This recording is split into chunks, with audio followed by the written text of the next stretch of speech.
A partir de agora, aqui na Brasil Atual, Colibri na Quarentena. Uma conversa com quem está envolvido em trabalhos de cultura e entretenimento em tempo de pandemia. Colibri na Quarentena, um momento para refletir e se reinventar, na música, no teatro, no cinema e em todas as expressões de arte.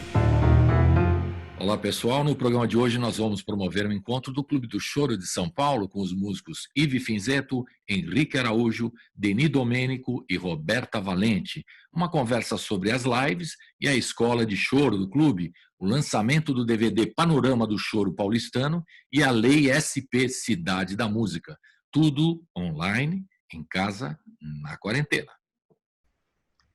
Grande prazer em receber o Clube do Choro aqui na quarentena comigo. Que prazer, todo mundo aqui, os representantes do Clube do Choro de São Paulo, para fazer uma roda aqui.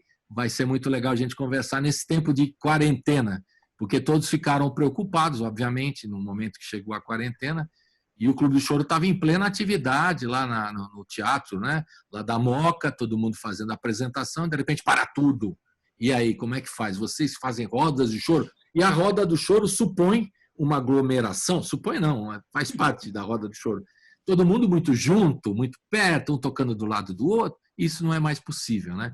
Então, primeiro, um prazer em recebê-los, cada um vai se identificar aqui pela roda. Eu começo aqui com o Denis Domênico. Fala aí, Denis, tudo bem? Beleza, Colibri. Boa Tudo tarde a jóia? todos aí. Tudo jóia. Bem. Tudo bem. O Henrique na parada aqui, Henrique Araújo, salve.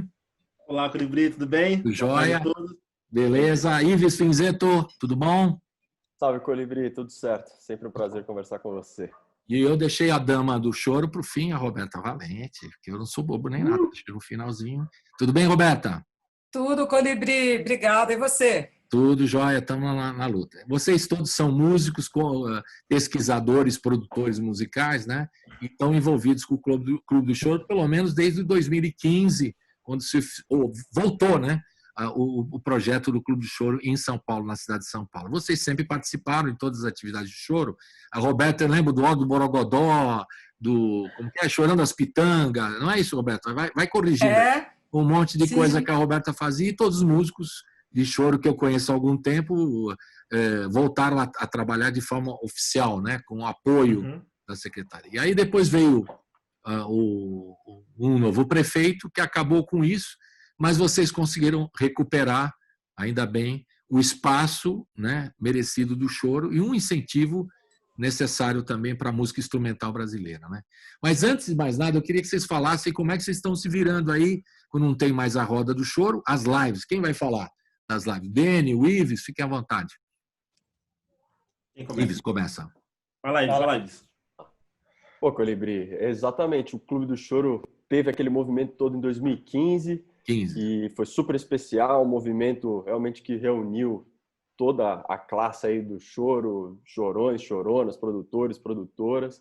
E quando realmente entrou a prefeitura do Dória, teve esse corte, mas depois, com a saída dele, né, e com a entrada do Covas, a equipe do Covas tinha em mente o trabalho que a gente fez. Porque foi realmente uma efervescência muito grande naquele período de 1 ano e meio que o Clube do Choro ficou tendo suas apresentações na Moca. Então, a equipe já sabia. Então, nós fomos procurados por eles para voltar ao projeto. Porque realmente é um projeto muito bom. E já tinha virado uma tradição lá na Moca, né? Então, de fato, a gente precisava voltar. Acho que é um merecimento de todo mundo, né? Que participa do choro, que toca choro na cidade, que mantém firme e forte as suas rodas, né? Isso. Cada um de nós aqui, né, mantém uma roda de choro, um espaço, um grupo, né? Então, realmente é muito importante. E aí veio a pandemia, né? Quando chegou a pandemia, a gente falou, bom, e agora como é que a gente vai fazer para manter esse encontro? Claro que a única saída era virtual. E isso tem, acho que, 2 importâncias, né, fundamentais. A primeira da gente manter difundindo o gênero e uma forma da gente ainda conseguir se encontrar, que é nesse período de isolamento social, né, as pessoas que moram sozinhas, tem sido de fato muito duro. Então, para nós músicos cuja a atividade é eminentemente coletiva, a gente faz música junto, a gente precisava de um espaço para manter esses encontros, essas conversas, tocar de alguma maneira juntos ainda. Então, e a segunda coisa, claro, que é fundamental, manter alguma fonte de renda para todos nós, né? Então, a gente fez realmente um empenho muito grande junto à secretaria para que eles se sensibilizassem para essa questão financeira, né, da sustentação dos músicos, porque a pandemia começou ali em março, chegou em final de abril, começo de maio, as pessoas já estavam assim, ficando totalmente desesperadas, sem ter como pagar aluguel, às vezes até sem ter como comprar comida.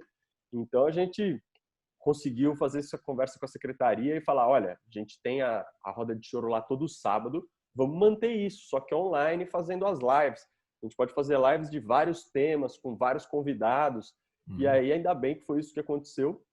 A secretaria se sensibilizou e a gente passou a ter a roda de choro online, todos os sábados, às 5 da tarde, acontecendo no canal do Facebook do Teatro Arthur Azevedo e no nosso canal também do Clube do Choro. Que, aliás, está um mega sucesso, né? Tá muito legal. E para você ter uma ideia da importância disso, começou em maio. Né? Então, teve maio, junho, julho. Menos de 3 meses, já passaram por lá mais de 100 músicos e musicistas. Mais de 100 pessoas tocando, mostrando seus trabalhos, cada semana com um tema diferente. A gente teve até live com vibrafone no choro, uma live só de vibrafonize. Então, o Ricardo Valverde, o André Juarez, o Alisson Amador, fizeram uma live só falando sobre vibrafone no choro. Então, temas incríveis, né? E isso tem sido muito legal. E a secretaria cumprindo com apoio financeiro nesse momento de pandemia também, e pagando os músicos para fazer as lives também. Tem acontecido isso, é isso? Exatamente. A secretaria manteve o contrato. Então, ao invés da gente fazer as lives de verdade, né, físicas, agora a gente manteve isso para o online. E o panorama... Fazia muito sentido. Desculpa que eu lembrei de coisa. Fazia muito sentido, porque alguns recursos da secretaria, por exemplo, como a virada cultural, que é um investimento muito grande, né, da prefeitura para fazer o evento da virada, não aconteceu. Então, rolou. Caixa tinha. Né? Caixa tem para fazer as coisas. Era só realmente uma questão de sensibilizar, né, os gestores da secretaria, de falar, olha, de fato o recurso está aqui. O que a gente faz? Tem que manter os artistas trabalhando de alguma forma, né? Porque as pessoas estão em casa, trancadas, recebe uma atividade cultural de qualidade, pode assistir no computador, na TV, no celular, isso é gostoso, é ótimo, e mantém as pessoas trabalhando, que é fundamental. Entendi. Agora, e o resto, quer dizer, aqueles espaços todos, Roberta, Dene, todo mundo, o Henrique, fiquem à vontade para comentar. Os espaços todos, as casas, as casas noturnas que recebiam choro, não está rolando e tal, e isso também dá uma encurtada no orçamento de todos vocês músicos, né? Como é que estão se virando aí? Roberta, Henrique, Dene, fica à vontade. Fala, Rô. Pode falar. Não, fala o Henrique primeiro. Então, então, a gente tem, só para dar o início aqui, porque o Ives me convidou para falar um pouco sobre a Escola de Choro de São Paulo, né? Daqui a pouco você vai falar. Tá, então só para como a gente está se virando, né? Nós músicos, além de não só tocar, nós somos professores também, né? Então a gente está se virando através das aulas online particulares, né? E de outras instituições que alguns músicos trabalham. Eu, por exemplo, sou professor da Escola do Auditório Ibirapuera. Então, mas eu sou uma exceção, né? Tem outros músicos que não são. Então, acho que o momento agora é também de se reinventar, né? De criatividade, para tentar se manter o mínimo de dignidade humana, de comer, né? De poder fazer as coisas. E os que não dão aula, como é que se viram? Porque vocês dão aula e tudo bem, e os que não dão aula aí é complicado. A gente se ajuda, né? A gente se ajuda. Importante aí, solidariedade. Você falou do Auditório Ibirapuera, fiquei sabendo agora, um Edson Natalio me contou, que a gestão acabou, né, do Itaú, agora segue com a Secretaria de Cultura, e não sabemos o que vai acontecer, porque tem a questão do Ibirapuera como um todo, o auditório Tá um dentro trâmite disso. burocrático também. Isso, tá dentro Nós não disso. sabemos o que vai acontecer com o auditório Ibirapuera também, me preocupa um pouco também. Parece que tá caminhando. Tá caminhando. Menos mal, né? As Que a coisa negociações, sim. vai pela frente. Porque a gestão que era do Itaú Cultural, eles tinham um cuidado muito especial na questão dos alunos, na questão, era muito mais uma questão pessoal do que essa relação de professor e aluno, né? Então, ainda se mantém esse contato ainda com o pessoal do Itaú, só que por questões burocráticas de licitações, né, infelizmente o Itaú teve que vazar e entrar uma outra instituição para cuidar. Mas já está definida a instituição ou está na mão da secretaria por enquanto? Mas eu não posso falar. Não quer dar eu amo essa sinceridade. Roberta, ele não quer dar um furo de reportagem para nós. Não quer, regulou. Ele não sabe regulou. como nós somos chatos, queremos um furo. Mas eu quero saber o seguinte, não precisa falar o nome de quem vai assumir, mas a escola vai permanecer. Vai permanecer. Então tá bom. Isso eu já estou feliz. Estou feliz. Mas, com certeza. Mas outra empresa vai patrocinar, é isso? Outra empresa vai patrocinar. Ele não pode falar, Roberta. Você podia... Abafa. Furo de $1 milhão. O cara tem informação, mas não pode falar. Tá louco para falar. Se a gente apertar, ele fala. Entrega. Tem aqui, ó, mas não tem te dou. Com que letra começa? Hein? Diga lá. O auditório Ibirapuera, ele é fundamental que continue por conta da escola, porque o choro, a gente sabe, ele é um gênero formador de música. Claro. Então, o músico brasileiro, ele é formado nessa fonte, na fonte do choro. Todos beberam ali, né? Os maiores. Claro. Quem que está lá dando aula, Henrique, além de você? O Proveta? Quem mais? O Proveta é o coordenador de todos os cursos, né? O diretor-geral é o Proveta. Mas, da galera, o Jean Correia passou lá, agora tá o Glauber Seixas. Que é o Glauber, que foi professor da Escola Portátil do Rio de Janeiro, tá lá no curso de violão. Eu leciono bandolim e cavaquinho. Tem o Léo Rodrigues, de percussão, Celso Almeida, de bateria, Toninho Ferragutti, de sanfona. Olha o time. Uma galera. Gabi Machado, da flauta, Proveta, de arranjos, orquestração. É muita gente, um corpo docente. A Vanessa, né, de voz. A Vanessa, o Fimaróstica. Vanessa Moreno. Vanessa Moreno é maravilhosa, já esteve aqui. Incrível. Então, o pessoal muito legal lá. Deni, fala você aí também, como é que tá? E os espaços do choro, independente do Clube do Choro, das datas do Clube do Choro oficiais, os espaços, né, das casas que recebem o choro e tal, como é que fica? Os artistas você tem ouvido muitos companheiros aí, colegas que tocam com você, preocupados? Fale um pouquinho aí, dá o seu depoimento, por favor. Eu sinto a galera bem preocupada, inclusive preocupados com as próprias casas, né? Porque muitas casas, como o Aldo Borogodó, algumas outras, mais do que casas que você vai lá tocar, você fica...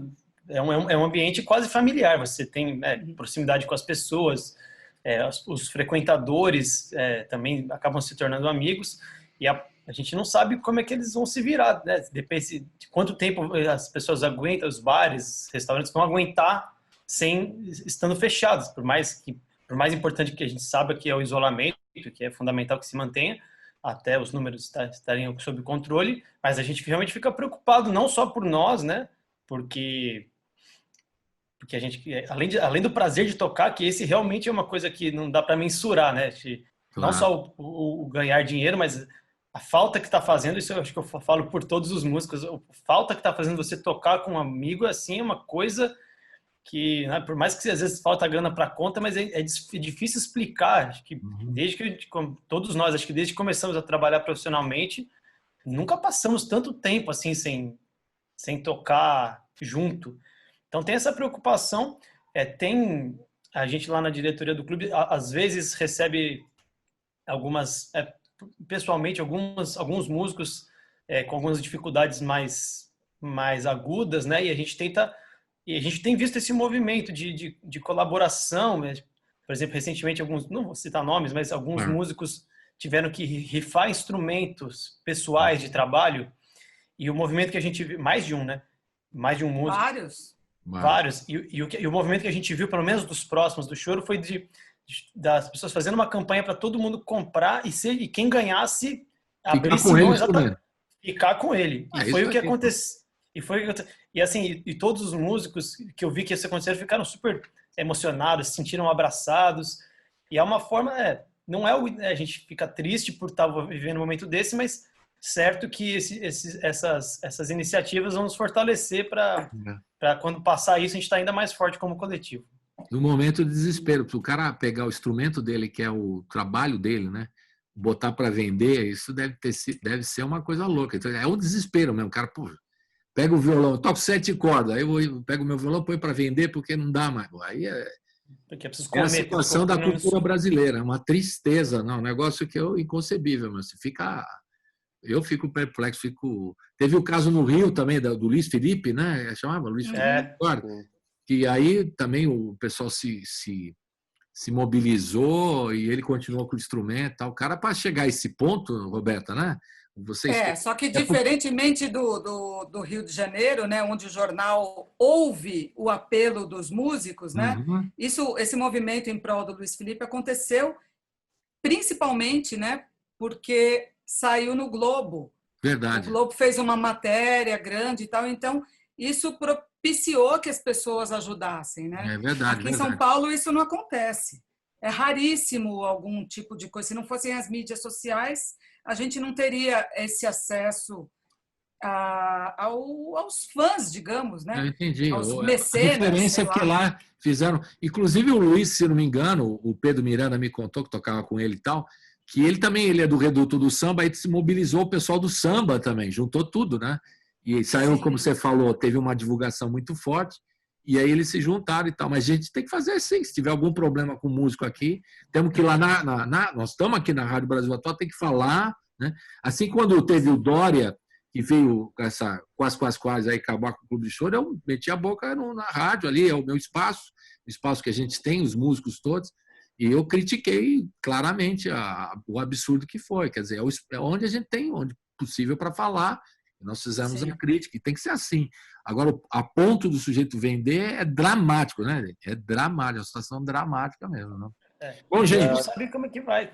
Desculpa, a gente não sabe quando isso passar, o receio é que quando acabe a pandemia, qual vai ser a forma de retomada, inclusive assim, porque a gente não sabe se os restaurantes vão conseguir manter o que tinham, vão conseguir manter música, de que forma, com que remuneração, como é que vai se dar esse diálogo. Vivo, de repente. Vocês têm um mapeamento, mais ou menos, no Clube do Choro, de quantos espaços, fora o próprio Clube do Choro, aos sábados, lá é sábado, não é todo sábado, é isso? Certo, Ives? Todo sábado. Corrija, isso, sábado. De repente eu falo errado aqui. Enfim, todo sábado, independente lá do Teatro Arthur de Azevedo, os espaços, vocês têm uma ideia de quantos espaços, Roberta, Henrique, Dene, Ives, de quantos lugares os chorões participam? Deve ser um número extraordinário em São Paulo, né? Porque tem sempre... Não é tão extraordinário. Né? Não é, não? Não é? Não. É menos do que se imagina. Pensando numa cidade do porte de São Paulo, é pouco. Mas tem assim, eu acredito que muitos espaços não vão sobreviver à pandemia. Ou pode ser que eles sobrevivam com a ajuda das pessoas, com vaquinhas, né? Porque senão eles não vão sobreviver. Porque tem muita feijoada, né, Ives? Aí é diferente. Vamos falar, aí é diferente. Ainda assim, ó, todo sábado eu e o Henrique a gente toca numa feijoada, né? Há só 12 anos. Né, no mesmo lugar, todo sábado, talvez já seja uma das feijoadas com choro mais longevas aí da cidade. Uhum. E agora, né, eles voltaram, né, podendo abrir com uma limitação de quantidade de clientes, se eu não me engano, de 40%. E aí o dono já falou, olha, agora nesse começo não vai rolar música ao vivo não, porque só com 40% a gente não segura o cachê de vocês. Eu falei, pô, então estamos lá, faz 12 anos na casa, na parceria, e mesmo assim, agora voltando, a gente vai minguar o negócio aí. Então vai minguar. E aí eu queria puxar o saco um pouco do Dene aqui, que o Dene tem feito um papel importante nessa montagem das curadorias, das lives dos finais de semana, do Clube do Choro, e sempre tentando conciliar essa história da curadoria do ponto de vista artístico com essa sensibilidade de quais músicos também estão precisando mais, estão numa situação social mais complicada. E tudo isso também, como ele disse, com um certo, um carinho muito grande e também com sigilo para não expor a pessoas, muito que está precisando e tal. Então, Beni tem feito um papel importante aí, montado as temáticas das lives de uma forma brilhante. Então tem que ter muito legal. Tem que ter essa preocupação dele. Parabéns aí, eu não sabia disso, mas é importante mesmo. Essa sensibilidade, né? Desculpa. Fale. Porque tem uma questão relevante que a gente acaba... Porque assim, a gente precisa, obviamente, para o público apresentar uma coisa com uma qualidade. Claro. E a qualidade técnica, a gente não está falando do instrumentista, né? Técnica da transmissão, ela acontecer numa qualidade. E muitas vezes os músicos que menos têm condição, a maioria dos que mais precisam, eles não têm a condição técnica, às vezes de ter uma boa internet, de ter um bom celular, de ter um bom computador. É grana, então, tudo é grana. Como equalizar isso? Você colocar... A gente fez uma live sobre o Anacleto de Medeiros, faz 2 sábados atrás, e a gente fez uma das coisas que a gente conseguiu pela primeira vez foi que alguns músicos gravassem playbacks da sua casa, às vezes mesmo com celular, alguma coisa mais simples, para um outro músico tocar ao vivo, que é uma das formas que a gente chegou a conversar no começo, e agora a gente está começando a ir para frente com isso. E é uma outra possibilidade, depois até colocar esses playbacks para as pessoas baixarem, a comunidade do choro baixar, que é uma coisa de você fomenta em vários âmbitos.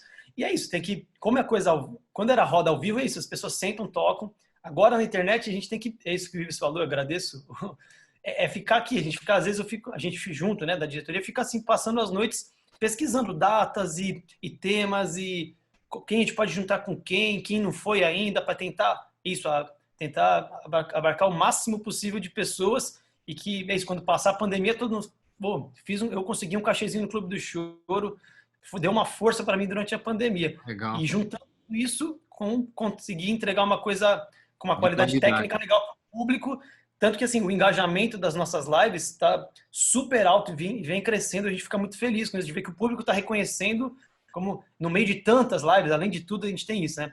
Quantas e quantas lives... Todo mundo está fazendo live agora, está todo desesperado. Todo mundo fazendo live. Como fazer para a pessoa falar, sábado à tarde, como fazer as pessoas irem lá? Vou lembrar. Então, assim, tem sido um trabalho, tem também o Matheus, que faz a parte das mídias sociais, que também dá uma super força para a gente, que é fundamental esse trabalho. A gente da diretoria faz um trabalho conjunto para conseguir. E é isso, as lives estão passando todas batendo 4, 5 mil visualizações. A gente isso é muito satisfatório. E assim, nossa intenção daqui a pouco é subir um canal do YouTube, deixar elas lá, porque além de tudo são fontes de conhecimento, vão ser com certeza para o futuro. Nessa live que com o Anacleto foi o Barão do Pandeiro, que, né, sabe quem conhece ele sabe o quanto ele tem de boas informações. É isso, registro para o futuro, além de tudo, né? Claro. Tentar tirar além de instrumentistas, músicos e que tocam os instrumentos, vocês são pesquisadores, então vocês têm a preocupação de contar a história do sujeito que está tocando, o compositor, a Roberta, escreve, o Ives, vocês todos são pesquisadores, além de músicos, né? Então isso ajuda muito, né, a esclarecer. Bom, agora vamos fazer um intervalinho, porque eu preciso ouvir uma música, ouvir o choro, pô. E o panorama do choro era para estar lançando na época da pandemia e não rolou. Então a gente vai aproveitar que tocar uns trechos, né, do que o Sesc lançou no canal digital, não foi isso, Ives? Lançou e... Vale. Exatamente, Colibri. A gente ia fazer o lançamento do DVD do Panorama do Choro, né, do primeiro disco, né? A gente fez um DVD com as músicas do primeiro disco e ia rolar lá no Sesc Pinheiros. E aí foi na semana que foi decretado, né, o lockdown, começou a quarentena. Então é um projeto que a gente está esperando sair faz tanto tempo, e a hora que ia sair teve isso. E aí o Sesc teve essa iniciativa incrível também de já publicar, né, os nossos DVD na íntegra na plataforma Sesc Digital, que para mim já é um dos maiores portais de cultura do mundo. É verdade. A plataforma Sesc Digital foi lançada há pouco tempo e já é, sem dúvida, um dos maiores portais de cultura do mundo. Tem muita coisa de teatro, de dança, de música. Então, tem lá o nosso DVD na íntegra, na plataforma. Você pode assistir todas as músicas e as entrevistas com os compositores de cada uma delas. Então ficou um trabalho assim incrível do Sesc, uma alto nível de qualidade, com as obras também do Sérgio Fabres, que ilustram o encarte dos nossos discos, que tem essa temática paulistana. Então é um trabalho realmente maravilhoso. E a gente vai ouvir o que agora? Quem vai chamar a música é a Roberta Valente. Não sei por quê, mas vai ser ela. Fala, a gente vai Roberta. ouvir do grande pianista Laércio de Freitas, Segura Valente. Roda! Roda do choro rodando aqui. Vale. Uhul! 1, 2, 3.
Estamos de volta aqui com o pessoal do Clube do Choro, aqui conversando desses assuntos da música instrumental brasileira mais linda do planeta, que é o choro. Ah, gostaram dessa? É boa, né? Oi. Estamos com o Ives, com o Denis, com o Henrique e a Roberta Valente. O Ives e o Denis são da diretoria hoje do clube, né? E o Henrique participa, professor. A Roberta Valente se aposentou do clube, mas continua trabalhando. Vai nessa, né? E tem a Iraê também, que não está aqui. Então, mas a Iraê também é diretora do clube, grande parceira aí. Beleza, salve a todos. Agora vamos falar um pouquinho, que a gente acabou no bloco anterior falando do lançamento naquele momento de pandemia. Eu queria que alguém falasse, vocês, o Ives, o Roberto, o Henrique, falasse um pouquinho desse projeto, que eu me lembro quando vocês lançaram o primeiro, né, Roberta? Você até me deu um disco do primeiro lá. Quando foi o primeiro Panorama do Choro lá? Quando foi? Foi 2011, Ives. Acho que sim. A gente começou a gravar, a gente ganhou o PROAC em 2009, gravamos em 2010, e aí foi ter o lançamento no Sesc Pompeia, se eu não me engano, em 2012, Isso. no comecinho do ano. Aí foi só um disco, não teve DVD, era só um disco, é isso? Que eu tenho aqui no meu... Naquela época nem existia DVD, Colibri.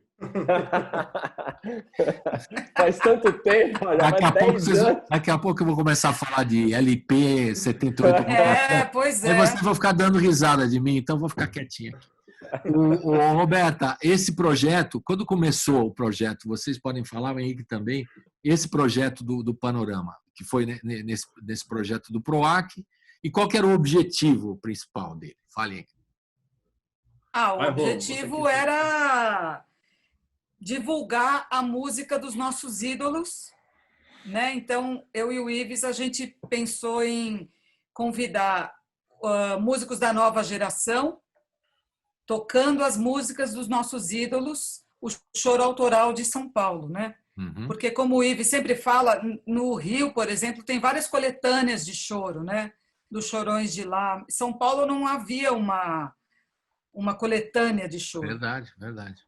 E aí a gente conseguiu, graças ao PROAC, graças ao Ives, que me convidou para montar esse projeto, a gente conseguiu fazer acontecer. E depois a gente ganhou novamente o PROAC, gravamos o segundo CD, e nesse meio tempo a gente foi convidado para gravar o DVD, mas a gente não tinha conseguido lançar.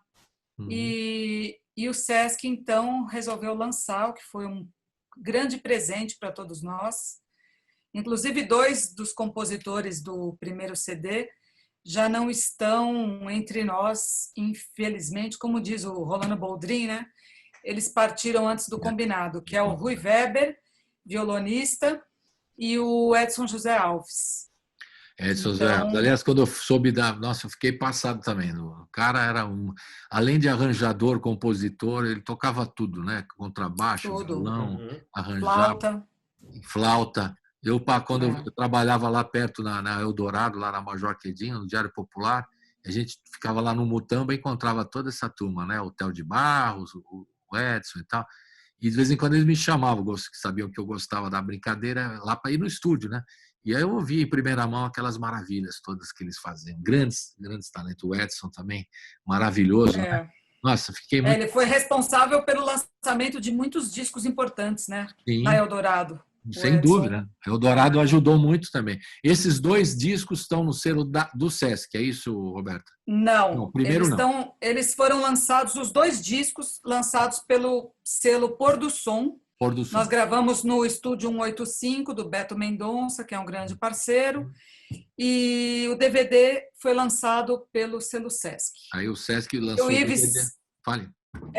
E o Ives até comentou, né, da arte, tem um trabalho lindíssimo do Sérgio Fabres, né? E tem também as fotos da Estela Randa, a Estelinha, e também foi a diretora de arte do projeto gráfico do disco. E está muito bonito o encarte, está lindo. Legal. E o Sesc ainda escolheu um papel, olha, está maravilhoso. Show de bola. É importante que você, desse projeto, desde o começo, quando eu recebi o primeiro, lá para trás, né, quando vocês começaram, eu falei, isso é importante, né, valorizar o choro de São Paulo, porque o do Rio ele já tem, eles têm uma divulgação. A gente acabou de citar um exemplo aí de como o Rio faz reverbera mais o choro deles, né?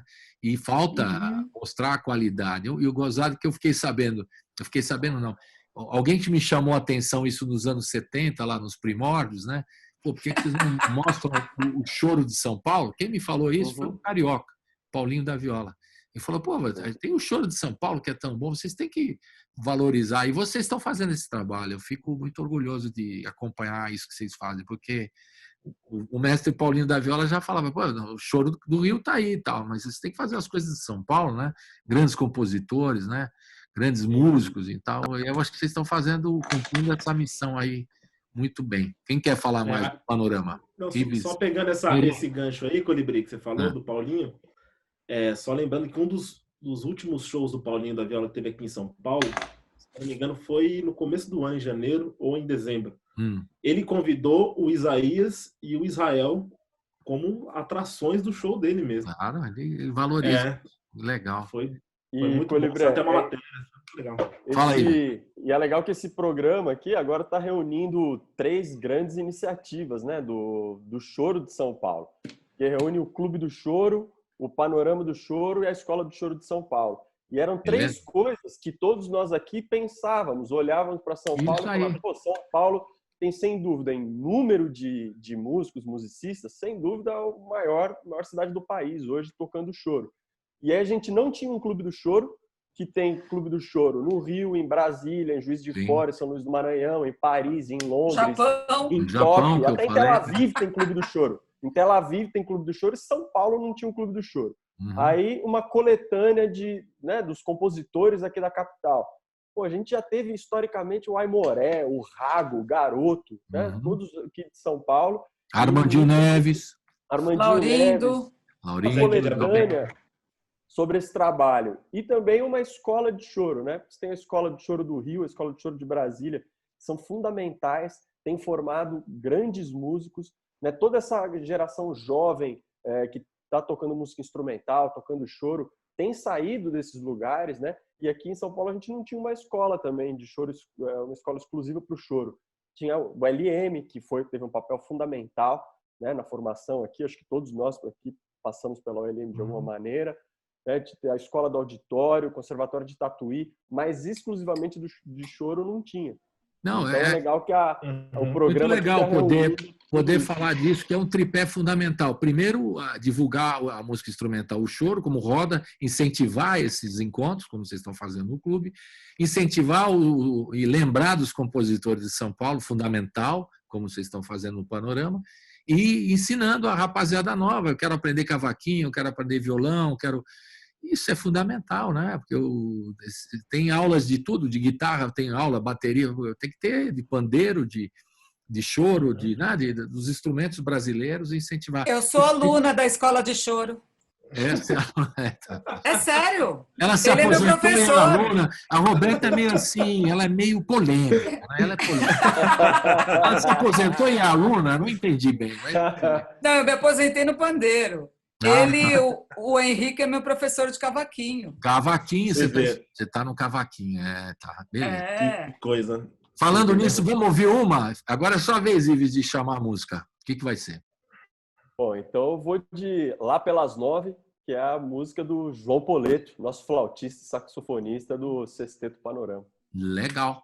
Roda do show. Lá pelas 9. Uhul!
Você está ouvindo Colibri na Quarentena.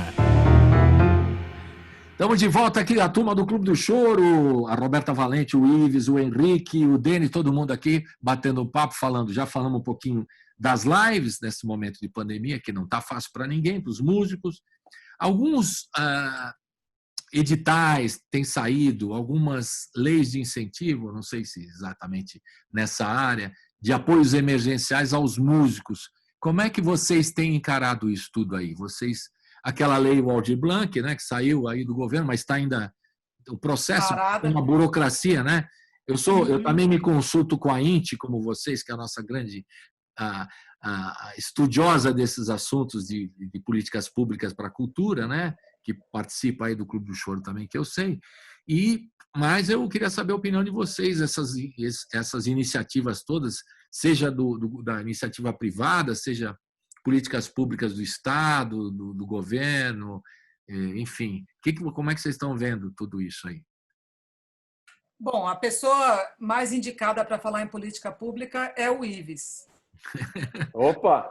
Eu gosto que ela passa a bola também, é impressionante. Aí sim, tocou a bola. Agora depois dessa eu tenho que matar e fazer o gol, né? Porque se voltar para fora, pelo amor de Deus. Não, você pensa que ela vai responder? Fala, eu acho que agora passa. Maravilha, incrível. Fala aí, Ives. Colibri. Mas todo mundo pode falar aqui, estou brincando, todo mundo fica à vontade, né? Por favor. Nesse momento tem sido fundamental o apoio do Estado, não só para a área da cultura, como para outras áreas, mas principalmente para a cultura, que da noite para o dia teve a sua atividade 100% inviabilizada. Sim. Então, o cara que ganhava R$500 por mês, ou ganhava 1.000, ou 2.000, ou 10.000 por mês, acabou. Da noite para o dia, sua renda foi de 100 a 0. Verdade. Então, é fundamental que tenha o apoio do Estado nesse momento. A gente sabe que esse não é um momento político muito favorável para a área da cultura, para as políticas culturais. Né? Nós, trabalhadores da cultura, temos sido aí demonizados. Muito se fala naquela história de mamar em teta de governo, que é um absurdo. Né? É engraçado, eu conversei com uma amiga que mora na Alemanha, e ela é coreógrafa, né, dançarina e coreógrafa de dança contemporânea. E eu falei, como é que você está se virando aí na Alemanha, né? Porque também acabou, está em quarentena. Ela falou, aqui no primeiro mês de governo, no primeiro mês da quarentena, o governo alemão disponibilizou 2.000 euros de ajuda emergencial para todos os artistas. Né? Na França também. É verdade. Pois é. Que inveja, então a gente olha e fala, a gente gosta de falar da Europa, né? Todo mundo da Europa, que bacana e tal. E aí, quando a gente precisa copiar, de fato, uma política pública de êxito, que a gente fica discutindo, né? Hesitando em implementar a política. Pois é. Então, foi muito bem-vinda, né? A Lei Aldir Blanc, agora esses R$600 de auxílio emergencial, para as pessoas realmente que estão mais necessitadas. E a Lei Aldir Blanc também abarca outras coisas, né? Então, a Lei Aldir Blanc vai trazer 3 bilhões de reais para o Brasil todo para injetar no segmento cultural, não só como ajuda emergencial, mas também para as casas, para espaços culturais que estão fechados e que também precisam sobreviver, pagar o aluguel, pagar as contas que continuam vindo, né? Então, isso é fundamental. E para além disso... Mas só um detalhe, eles me falaram aqui que está um pouco lento o processo. Isso é verdade ou é assim mesmo que funciona? Demora para liberar? Olha, a Lei Aldir Blanc, ela, de fato, ela precisava de uma autorização orçamentária, né, porque a lei prevê 3 bilhões de reais como recurso, mas a gente precisava, então, que o governo editasse uma medida provisória, criando esse crédito, né, orçamentário, liberando o crédito para que o programa pudesse, de fato, ser implementado. Isso aconteceu na semana passada, então agora cabe aos estados e aos municípios fazerem as suas regulamentações e distribuir esse dinheiro. Então, ainda vai demorar um pouquinho. Imagina, cada um dos 5.000 municípios do Brasil vai ter que baixar um decreto regulamentar para como é que vai distribuir o recurso, enfim, pensar na logística da coisa. Mas isso está andando. A gente está em contato aqui com a Secretaria de Cultura do município de São Paulo, estamos participando de uma comissão para ficar em cima, fiscalizando como esse recurso vai ser distribuído, quando. Então, isso é fundamental que a gente esteja em cima. E também... Tem que fiscalizar mesmo, porque de repente Exato. vai para gente que não precisa. E tem um detalhe. Se os municípios não utilizarem o recurso, né, não fizerem o recurso adequado num prazo de 60 dias, o dinheiro volta. Ele volta para o Estado, volta para o fundo do Estado, que depois volta para o federal. Então, é fundamental fazer o uso do recurso. Então, a gente precisa de um gestor qualificado. Exato. Essa grana some. Tem um fundo setorial do cinema. Tem um fundo setorial do cinema, que a gente acompanha aqui também, a turma do cinema, que os caras não liberaram. Ficou represado lá, está lá a grana. E é dinheiro do cinema, que tem que ser liberado, e não está sendo. Né? Isso é engraçado, Colibri. Aqui, às vezes, no Brasil, é estranho que às vezes a gente tem o recurso, fala, pô, o Brasil, o país não tem recurso, país pobre e tal. Tem o recurso, mas na hora de fazer a execução orçamentária, o gestor não executa, não consegue fazer os trâmites burocráticos necessários para liberar a grana. Bom, mas para além da questão do auxílio emergencial, dos editais de emergência, que são fundamentais, também é preciso pensarmos em políticas estruturantes de Estado que permaneçam. Né? Como aqui em São Paulo, por exemplo, a gente tem a Lei de Fomento ao Teatro há mais de uma década, que foi fundamental para o setor. Né? Recentemente foi aprovada a Lei de Fomento à Cultura das Periferias, que também tem transformado, né, a capacidade aí dos agentes culturais das periferias de trabalhar, realizar projetos. E em 2016, depois de muitos anos de discussão, de elaboração a várias mãos, vários encontros no Centro Cultural São Paulo, nós chegamos a um texto de um projeto de lei, que é o São Paulo Cidade da Música, um PL que foi apresentado pelo Nabil Bonduque em 2016 e foi aprovado em primeira instância na Câmara. E só que a gente sabe que na Câmara de São Paulo qualquer projeto de lei precisa ser aprovado em 2 turnos. Então ficou faltando a votação em segundo turno. Ou seja, a gente chegou na cara do gol e não conseguiu aprovar. E agora a gente tem retomado a articulação com os vereadores da casa para que esse projeto seja aprovado. E aí, né, o Nabil ele apresentou o projeto, só que o Nabil não se reelegeu vereador. Então, o Toninho Vespoli, do PSOL, encampou o projeto e agora vários outros vereadores de vários partidos estão assinando. Então, o Kito Formiga, do PSDB, assinou, a Soninha Francini assinou também. Então, é um projeto que beneficia a área da cultura e a área da música, que não tem ninguém contrário, né? Não tem ninguém contra. Quem vai ser o louco de ir lá e rejeitar, assinar esse projeto? Então, os vereadores estão assinando. Hoje a gente teve a notícia de que o Policineto também vai apoiar. E agora está faltando, ou seja, a gente está na cara do gol com o apoio de vários vereadores, de vários espectros partidários, e está precisando agora o Tuma Júnior, que é o presidente da Câmara, pautar esse projeto para fazer a votação em segundo turno. Isso pode acontecer esse ano ainda? Esse ano pode acontecer esse ano ainda. Eu quis esperar. E aí a gente está fazendo esse trabalho nessa articulação, de tentar conversar, marcar uma reunião com o Tuma, e quem tem me ajudado bastante nesse ponto é o meu irmão, o Gabriel Cassiano, que é um jovem de 23 anos, que ele é pré-candidato a vereador aqui em São Paulo. É incrível, um jovem de 23 anos está tão comprometido com várias pautas, claro, com a pauta da cultura. Ele tem feito esse meio de campo aí para a gente conseguir marcar uma reunião com o Tuma Júnior, né, o presidente da Câmara Municipal aqui de São Paulo, para a gente aprovar esse projeto. Liberar esse projeto importante aí que é da cidade da música, né? E esses editais, Dene, Henrique, Roberta, esses editais aí da iniciativa privada aí do Itaú, do Sesc, os que eu me lembro agora, e tal. Tem outros, né? Então, falem aí. Existem diversos editais, né, que ainda estão para abrir e alguns que já abriram. Por exemplo, teve um do Itaú Cultural, que analisando o cenário que está acontecendo, né, de pandemia, para a gente fazer as coisas acontecerem, eles criaram um edital de podcasts, né? Podcasts relacionados a diversos assuntos. E um deles era a cultura. E nós, da Escola do Choro de São Paulo, temos um podcast oficial da escola que chama Nó na Garganta. E esse podcast foi aprovado pelo Itaú Cultural para receber um incentivo, né, para disponibilizar para todo mundo aí. Então, isso é um dos tipos, das formas de ajuda, né, também que as políticas privadas aí têm cooperado com a gente, assim. que eu lembro é só essa daí. Teve outros também, né? Eu assim, do que eu tenho acompanhado, óbvio que não é tão estruturante como essas iniciativas, né, que o Ives colocou, mas tem alguns outros. Teve um festival que chama Festival Up, que distribuiu para vídeos, né? Você postava vídeo, eles selecionaram alguns.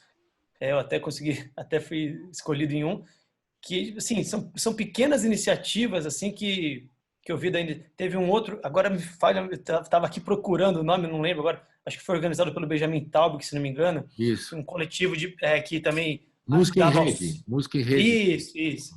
Que ajudou também com alguns músicos, até alguns do clube conseguiram um auxílio. Eram pequenas coisas, mas as iniciativas, não a iniciativa privada, assim, as iniciativas particulares, digamos assim, e também algumas da iniciativa privada, também estão. Não dá para dizer que vai salvar a vida de ninguém, mas são pequenas ações que estão ajudando. Poucas coisas que estão ajudando a turma. Pois Roberto, se todo mundo tiver, né, é isso. Claro. Lembra de alguma outra coisa aí, Roberto? A Funarte agora, por exemplo, está aberta, né? Tem esse edital da Funarte. E tem também alguma coisa da prefeitura, né, para se inscrever para participar das casas de cultura. E sempre tem alguma coisa, né? E é interessante que tem muita gente se sensibilizando assim com os músicos. Então, por exemplo, um conhecido nosso cantor brasileiro que mora em Paris me ligou. Eu não tinha contato com ele há muitos anos. Ele me ligou, falou: olha, eu quero doar 500 euros para você e para um número de músicos X em troca de um vídeo para postar na internet. Assim do nada, entendeu? Então, você vê que a pessoa tem condição de fazer e vai lá e faz. Então, ela pagou. Iniciativa particular, como disse o Dênis. E a gente fez um vídeo que ficou lindo, maravilhoso. Você pode falar o nome dele? A gente não pode falar. Não. Roberto Moura, claro. Roberto Moura, pronto. Ele foi o diretor musical da peça do Garrincha, onde nós fomos músicos, do Bob Wilson, né?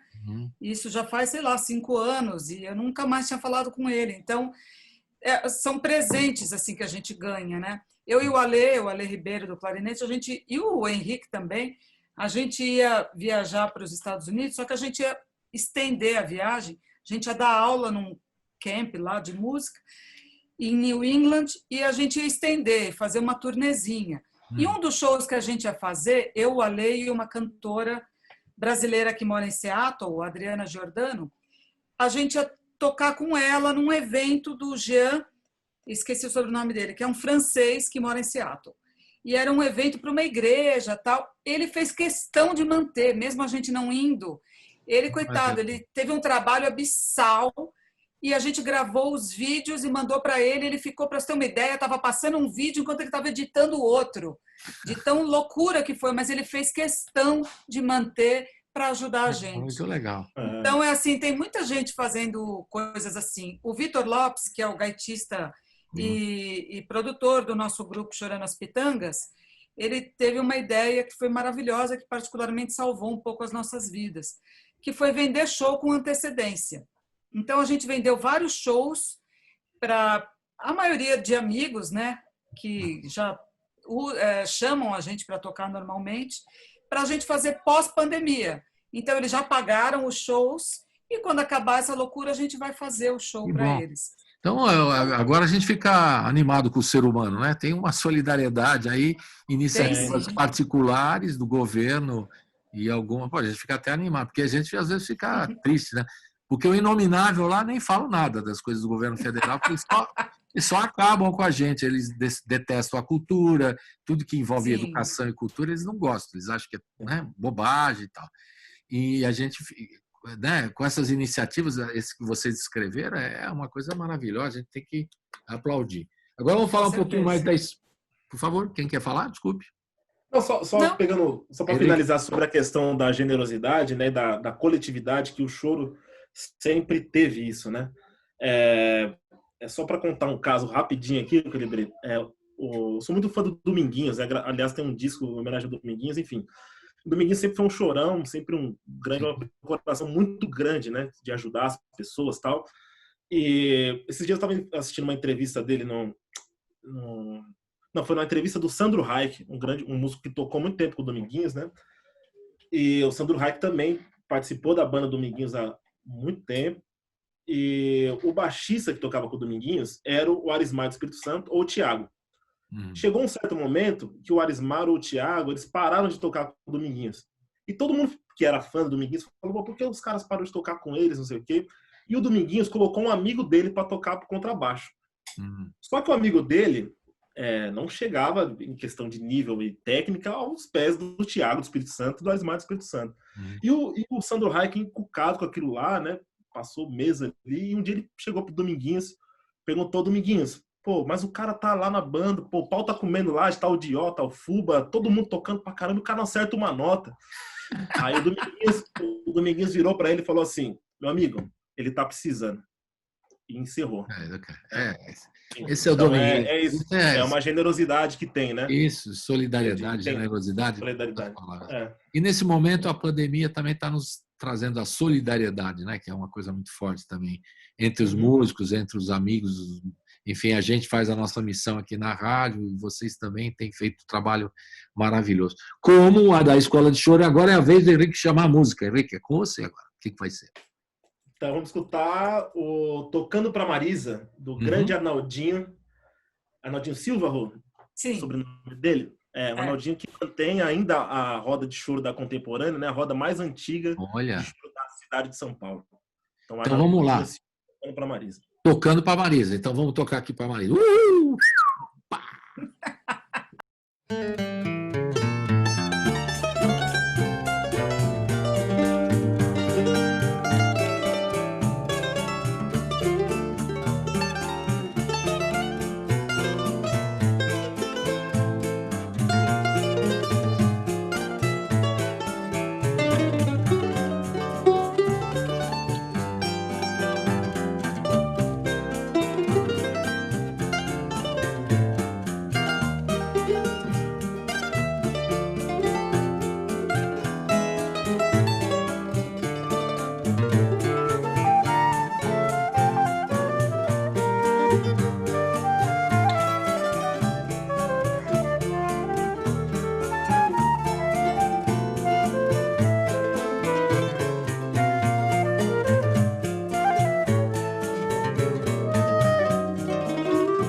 Estamos de volta aqui com a turma do Clube do Choro.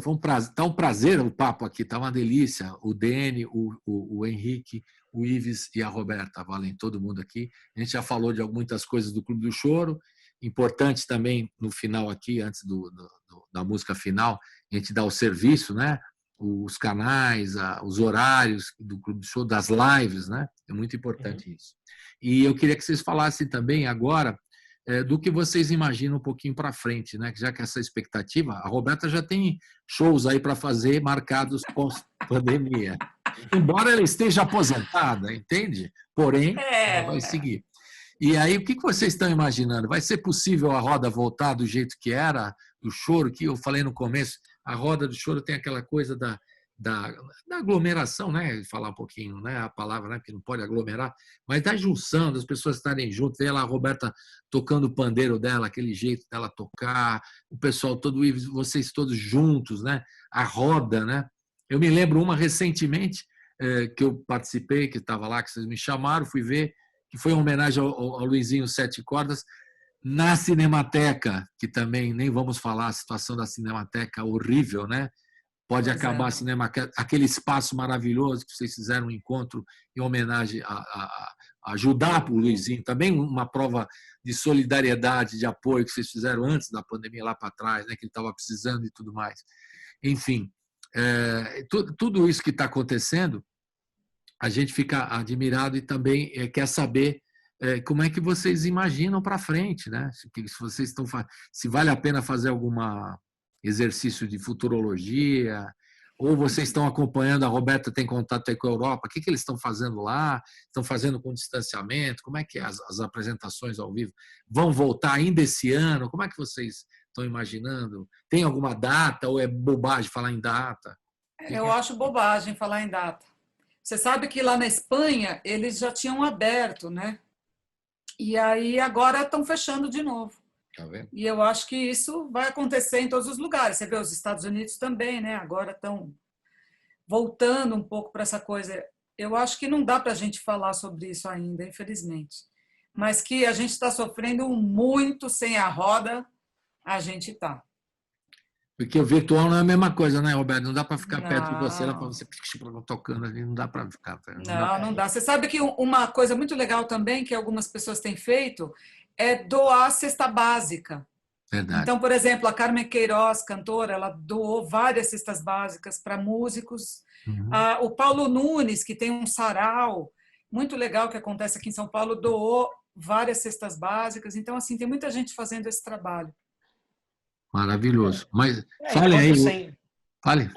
Enquanto não tiver uma vacina, é difícil a gente falar sobre isso. Assim, falar, já não estamos mais falando mais de música aqui, de cultura, mas é isso.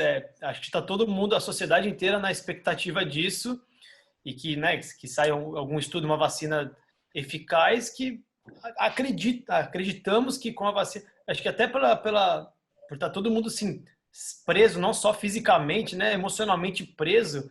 Acredito que por mais que as condições econômicas provavelmente, com certeza, vão passar a pior crise da história da República, a crise econômica já é certo, né, maior que a do PIB da história, que é incontestável, mas acho que as pessoas essa prisão emocional está tão forte que quando puder sair, acredito que, conhecendo o brasileiro, acredito que vai sair assim, sedento para viver as coisas. Então, acredito que esse setor cultural, né, que acaba sempre envolvendo essas aglomerações com as pessoas vacinadas, acredito que... Só que, assim, aí isso realmente é futurologia, né? Realmente. Mas, assim, isso é uma opinião totalmente minha. Eu acho que quando vacinar, o Brasilzão volta com certeza. Agora, vacina só daqui, se tudo der certo, está encaminhando bem agora, algumas pesquisas bem avançadas, mas isso até disseminar tudo, segundo os entendidos, é 1 ano, pelo menos, né? Os Estados Unidos comprou todas. A Pfizer estava desenvolvendo uma, o Trump comprou todas, 100 milhões de doses hoje. Mas mesmo assim ela tem que ser comprovada. A gente, na rádio, aqui no jornalismo, a gente fala todo dia disso, né?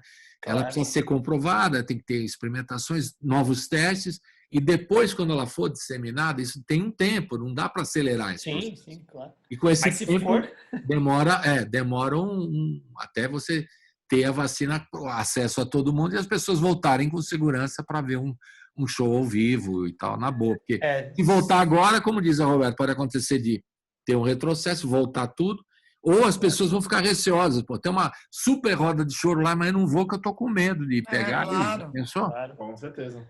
Um outro adendo cultural que tem um prejuízo gigante assim, para o Brasil é o Carnaval, né? Que é um dos eventos que mais tem gerado. Aqui em São Paulo, que era um lugar morto no Carnaval, quantidade de blocos e eventos, assim, virou a capital, virou quase a capital, estava se tornando a capital carnavalesca do Brasil. E fora o Rio, também o Bahia, Réveillon não vai rolar também, Réveillon não vai rolar. Não A virada não teve, né? Caiu. Hein? Carnaval e o Réveillon. Não teve. Dançou. Não, A imagina virada não prejuízo. rolou. A virada sempre tinha um espaço para o choro, né? Normalmente. Não rolou. Não Eu ia rolou. tocar. Não. Tá vendo? A aposentada ia tocar. Mentira.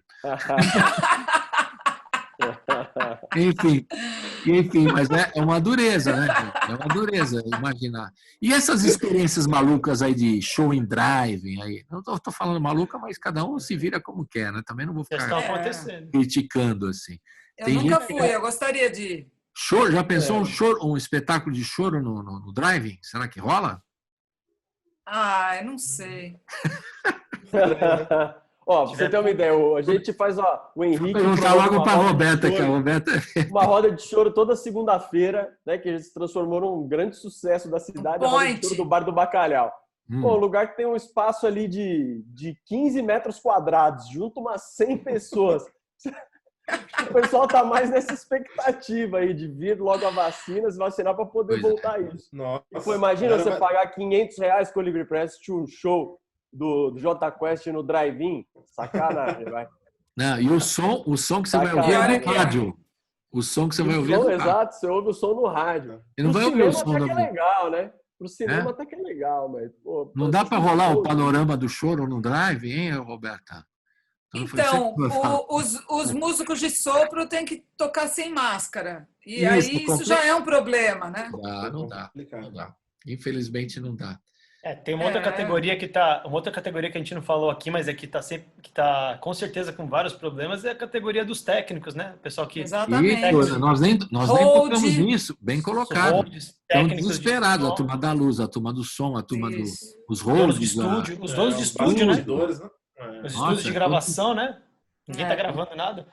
Quando vocês fazem um show, mesmo você fazendo o SESC, aquele montão de gente que trabalha para ficar a luz legal, o cenário bacana, o som, enfim, é uma cadeia de trabalhadores, né? Que estão em dificuldade terrível. Isso aí a gente fala e fica abismado, né?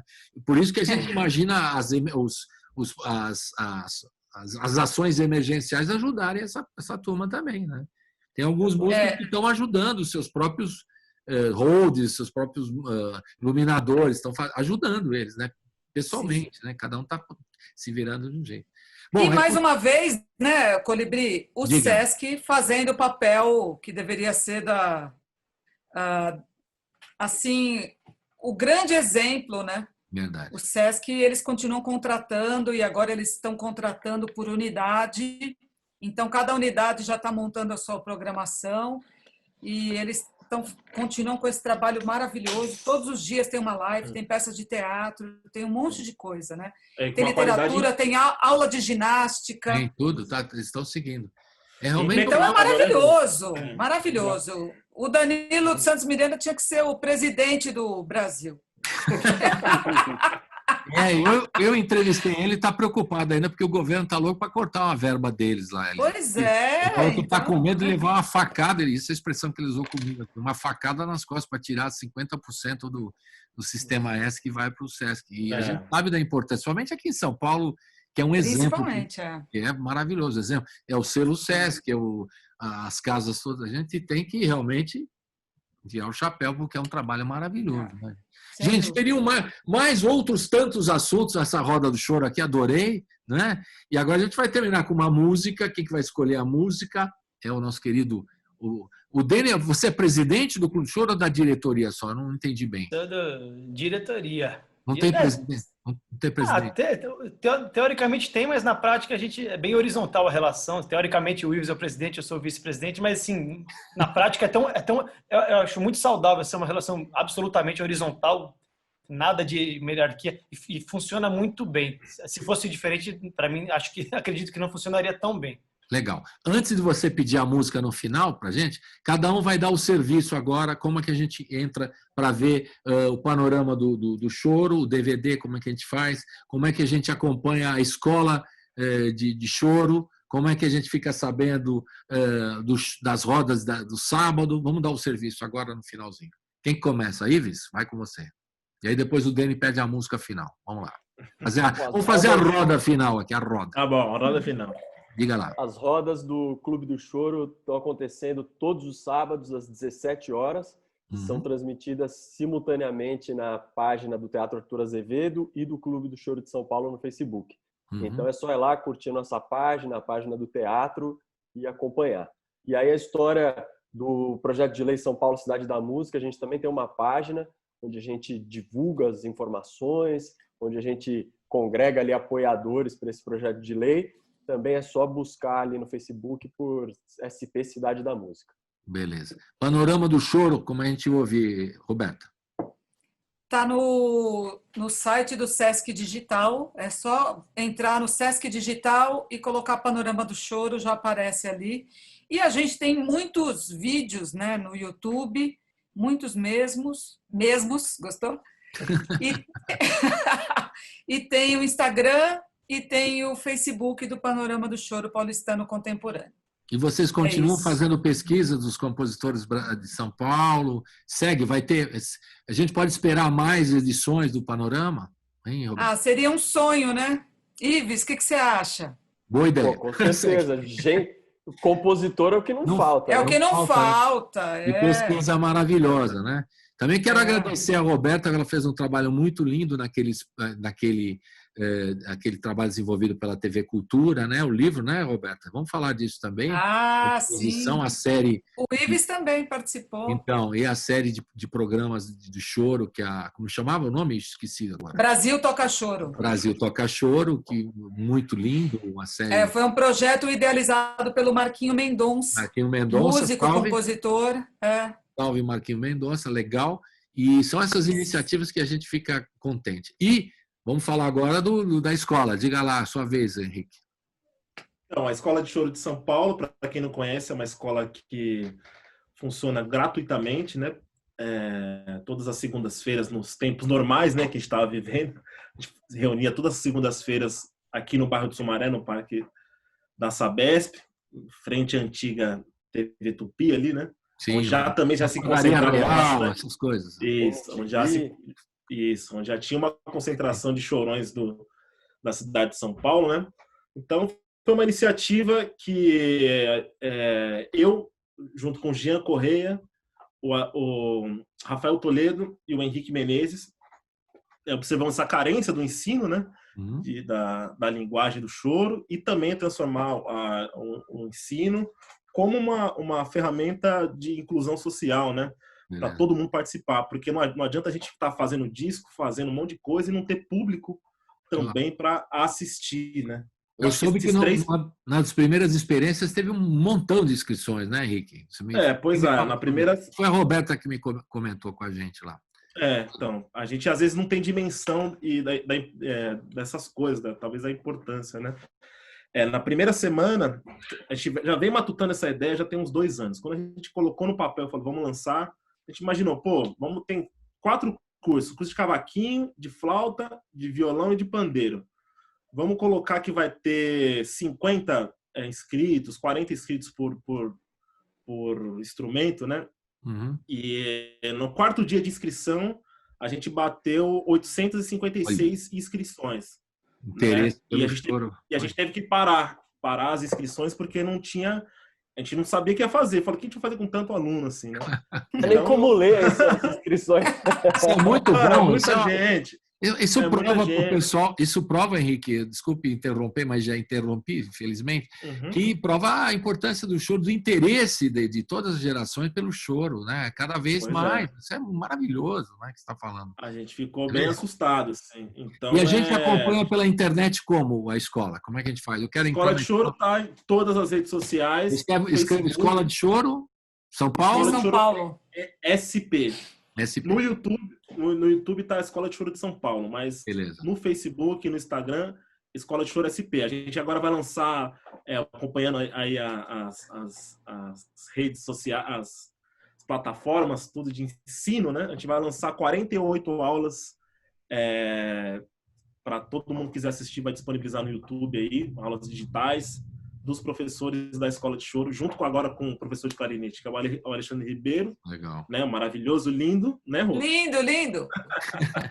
E finalmente eu vou aprender a tocar cavaquinho, porque eu vou lá nas aulas virtuais para ver se eu aprendo a tocar cavaquinho. Então, e o Vitinho Casagrande, que é um professor de bandolim. Beleza. Então, a partir da primeira... A gente ia lançar essa primeira semana de agosto, só que a gente vai estender um pouco, porque a gente teve conseguiu uma parceria com o pessoal do Clube de Choro de Sydney, que vão traduzir as nossas Sydney na Austrália, aulas. você está dizendo, Isso, não aqui. não é no bairro Sydney, em Osasco ali, não. É na Austrália mesmo. E eles vão traduzir todas as nossas aulas para ter um alcance maior, né? Beleza. Ah, que máximo. Beleza. Dani, agora você encerra pedindo a música. Se você quiser falar alguma coisa ou dar o último serviço aí, mais coisas do Clube do Choro, você fica à vontade. Se é da diretoria, você manda. Não, só vou endossar o que todos eles falaram, que acompanhem todos esses projetos, que seja sempre for possível, acompanhe, que o público, a arte precisa de gente assistindo. Assim, quem estiver assistindo, quem acompanha esse programa, por favor, sempre acompanhe esses projetos de perto, o Panorama, a programação do clube, a escola e tantos outros, né? É assim que a gente consegue sempre seguir. E a gente tem visto, né? Como o Henrique falou, e você também colocou bem, muitas pessoas, uma procura muito grande pelo choro. Isso é muito bonito de ver. É estimulante a gente ver isso. E a gente precisa sempre lembrar de valorizar os nossos mestres. Então eu vou pedir para encerrar aqui uma música de um dos grandes mestres, que é o Israel Bueno de Almeida, irmão do Isaías, né? Então, grande 7 cordas. E fez uma música bem diferente do que eu sempre... A primeira vez que eu vi, achei tão estranho. Eu falei, nossa, o que ele fez aqui? É legal. Aí parece tamanco e fui ver e chamava Choro Manco. Chama Choro Manco. É uma música num compasso de 5, né? Um compasso ímpar. Então, assim, você vê como... Às vezes, essa história do tradicionalismo, às vezes, é colocada em xeque por quem você mais acha que não brinca fora. É mais tradicional, mas não, o cara é criativo, né? É ótimo. Muito, uma música extremamente criativa aí. Um abração ao Israel, Isaías, nossos mestres, Luizinho, todos os nossos grandes mestres. Viva eles que trouxeram o choro até aqui. Beleza. Então, com o Choro Manco do Israel, a gente vai terminar esse papo com um abraço virtual. Eu queria que todos vocês tocassem, mas não vai dar. Fica para a próxima, aqui ao vivo comigo, né? Se der tudo certo, futuramente, vocês vêm aqui tocar ao vivo. Então, vamos abraço virtual, beijo virtual. Roberta, abraço. Colibri, obrigada, Colibri. Você desde sempre apoiando a gente. Mas é a nossa missão e a nossa obrigação mesmo. Vocês merecem, tá? Tchau. Então, pessoal, até a próxima. Colibri. Valeu. Valeu. Tchau. 1, 2, 3, 4, 5.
O programa termina aqui, mas a programação da Rádio Brasil Atual segue com a Hora do Rango. Hoje um especial, programa especial em homenagem a Sérgio Ricardo.